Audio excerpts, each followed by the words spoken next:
In June of 1972, a woman appeared in Cedars-Sinai Hospital in nothing but a white gown covered in blood. Now this in itself should not be too surprising, as people often have accidents nearby and come to the nearest hospital for medical attention. But there were two things that caused people who saw her to vomit and flee in terror. The first being that she wasn't exactly human. She resembled something close to a mannequin, but had the dexterity and fluidity of a normal human being. Her face was as flawless as a mannequin's, devoid of eyebrows and smeared in makeup. She had a kitten clenched in between her teeth, her jaws clamped so unnaturally tight around it to the point where no teeth could be seen.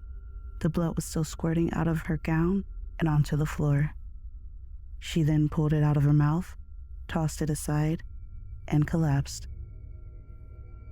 From the moment she stepped through the entrance to when she was taken to a hospital room and cleaned up before being prepped for sedation, she was completely calm, expressionless, and motionless.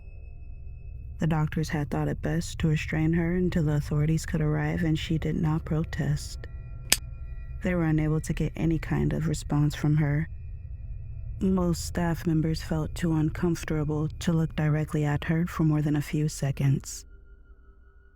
But the second the staff tried to sedate her, she fought back with extreme force, two members of staff holding her down as her body rose up on the bed with that same blank expression.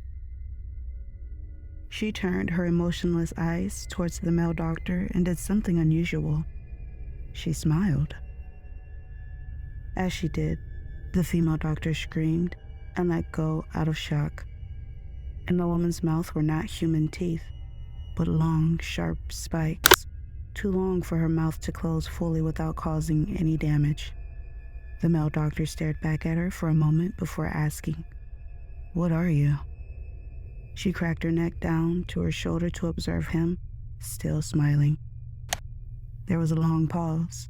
The security had been alerted and could be heard coming down the hallway. As he heard them, she darted forward, sinking her teeth into the front of his throat, ripping out his jugular and letting him fall to the floor, gasping for air as he choked on his own blood. She stood up and leaned over him, her face coming dangerously close to his as the life faded from his eyes. The doctor's eyes filled with fear as he watched her calmly walk away to greet the security men. His last ever sight would be watching her feast on them, one by one. The female doctor who survived the incident named her the Expressionless. There was never a sighting of her again. Damn. Now that's scary.